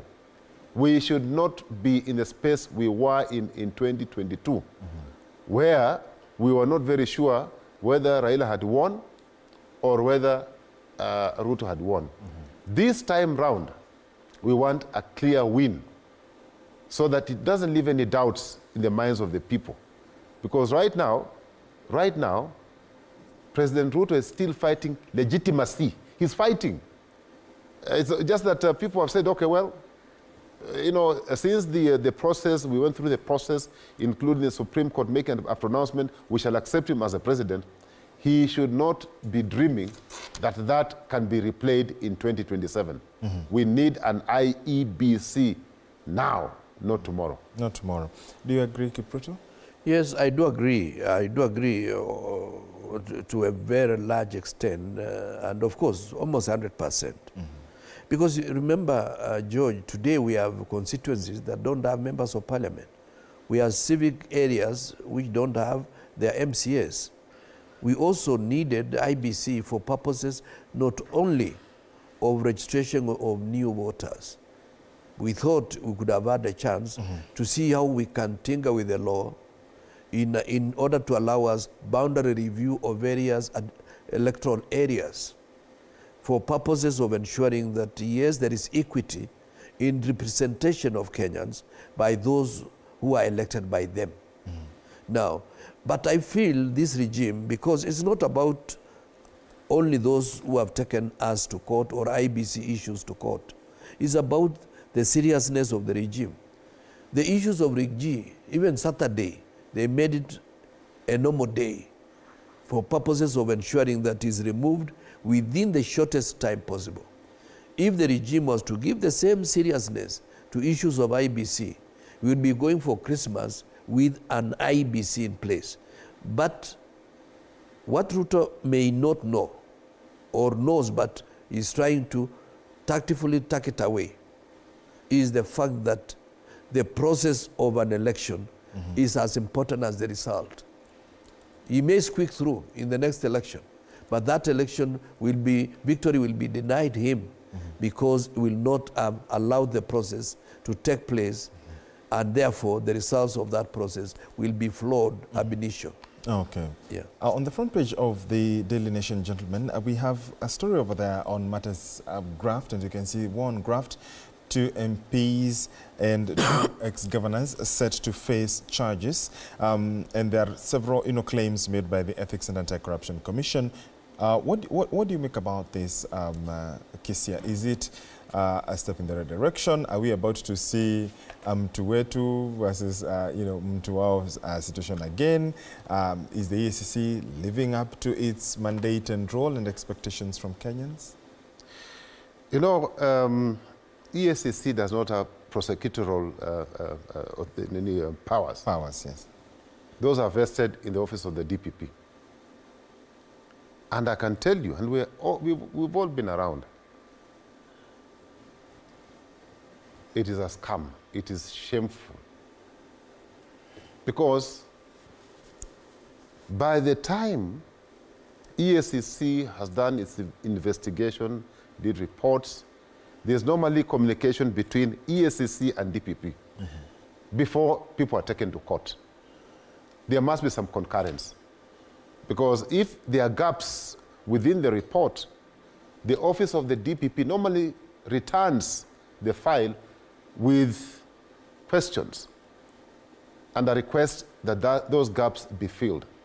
Once the gaps have been filled, then DPP takes over the case for prosecution purposes. People are presented to court. But you can see from the time this regime took over, okay? From the time this regime took over, all those people who had badges of dishonor and who had been taken through the process of ESCC, DPP, or what have you, were cleaned, and they were taken through some very heavy laundromats, very heavy machines. And now they are so clean. In fact, almost all of them are occupying public office. Yeah. So for me, this is a waste of resources in terms of wasting our money, wasting our minutes, time. We can actually, we can even do without those two officers because they add no value to the people of Kenya. Mm-hmm. They add zero value, absolutely nothing. You see, the question that we should be asking ourselves is that, is it that the former holder of the office of the DPP was incompetent, that he approved cases that could not stand, that cases that could not be prosecuted in court, that cases that didn't have sufficient evidence? Mm-hmm. Is that the case? Or is it that the current regime decided to clean its people? So these people I'm seeing here, mm-hmm. What makes you believe, even for a second, that the process will be allowed to go to conclusion? Mm-hmm. What makes you believe, George? What makes you believe? What has changed? It is the same leadership. It is the same government that cleans people through some heavy machines. It's the same people. Mm-hmm. It's the same DPP who has withdrawn cases. The same DPP. It's the same ESCC. Either there is an issue of incompetence or there is an issue of political interference in the process. I'm waiting to see a day when cases will be successfully prosecuted in court. Successfully prosecuted in court. Mm-hmm. Right now, it's a scam. Nothing goes through. So I don't know. I don't know what makes anybody believe. This is just a story to make us happy. Maybe it's a story to divert attention, you know, from the real issues that are affecting this country. Mm-hmm. This is just diversionary tactics. And Kenyans should not fall for diversionary tactics. If institutions were working, we would see results. Mm-hmm. But these institutions are not working. That's why there are no results. Mm. It is as simple as that. What do you make of this, Kira, about the war on graft and the seeming names that we've seen, the former and current, leaders as well that are implicated, that the ESCC is investigating? Yeah. Well, the most important period in the history of this country is when Kenya Kwanza regime took over office, and close to 15 cases that cumulatively made the taxpayer lose perhaps about 17 billion or more, mm-hmm. because of certain cases which were withdrawn. And of course, the director of the DPP at that time, Director of Public Prosecution, said some of the cases were brought to bear on the individuals on the basis that he was coerced into doing so. So if one was to flip the same coin, it should have also been that because of his weakness, it might have also been made to withdraw the cases through coercion of the new regime.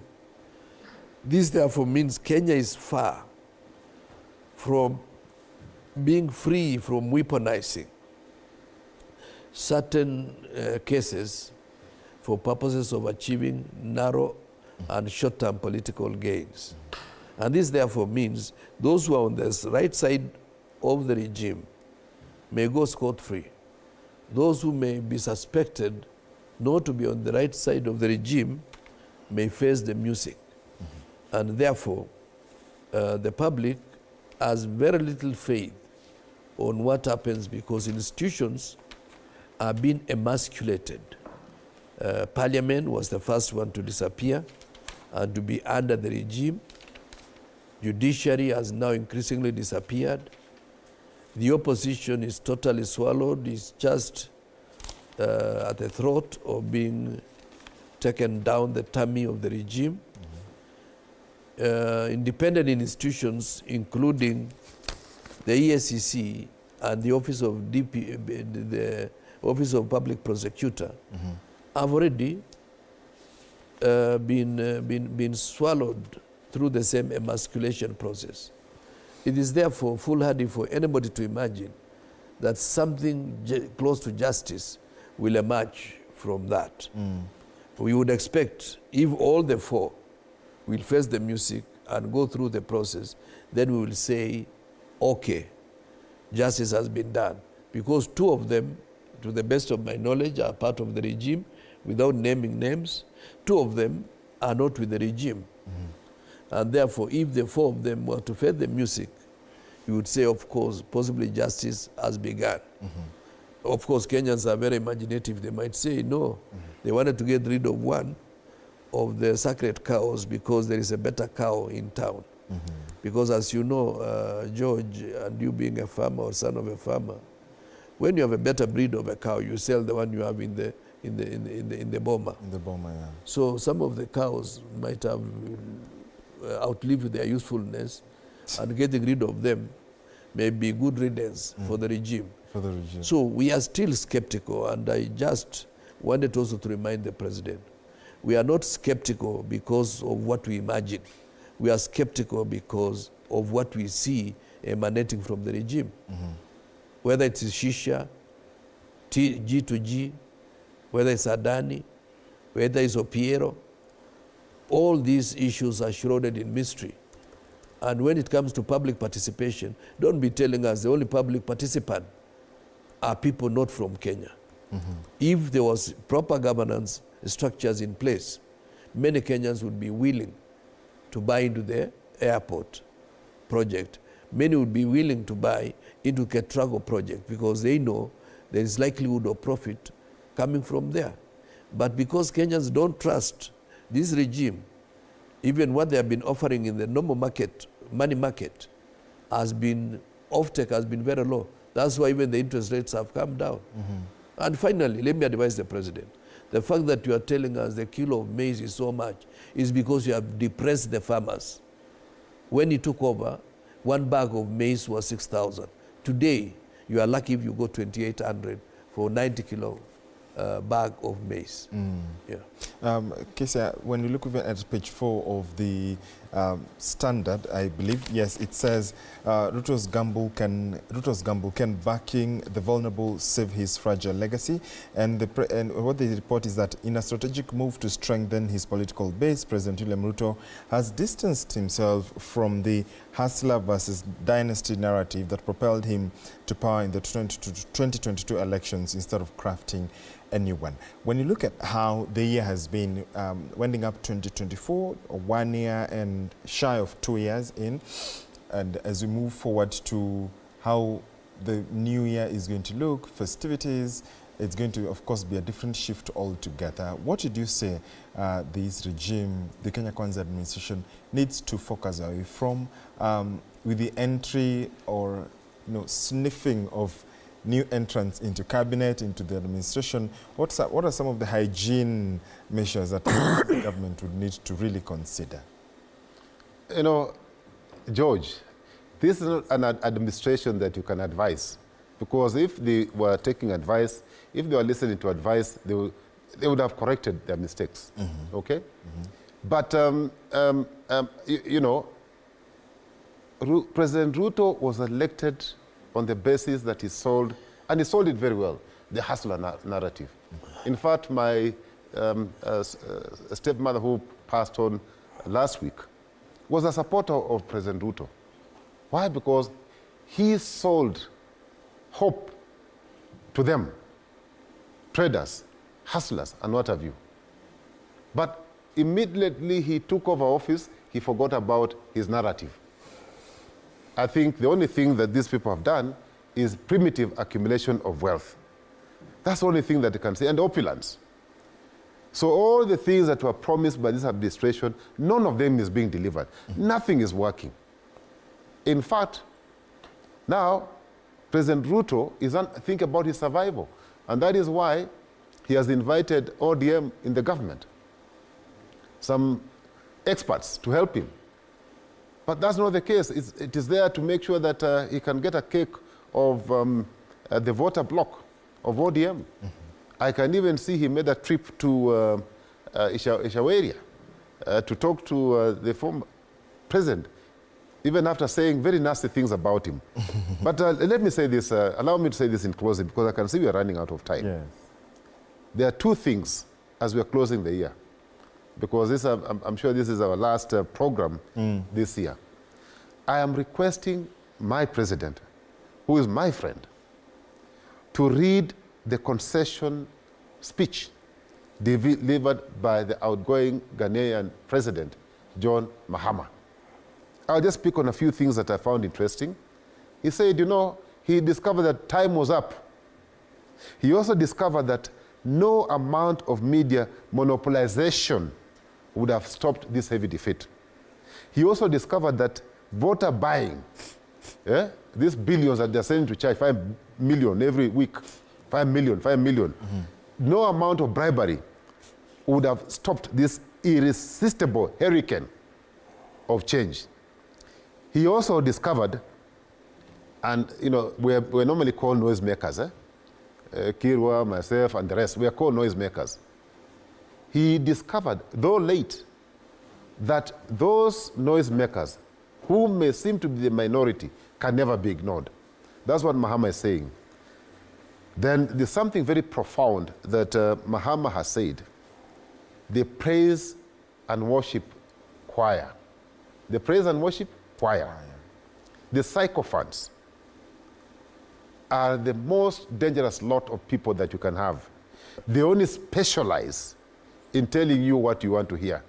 That is his concluding remark, John Mahama. Finally, my president, who is my friend, issued a statement this week that has just passed.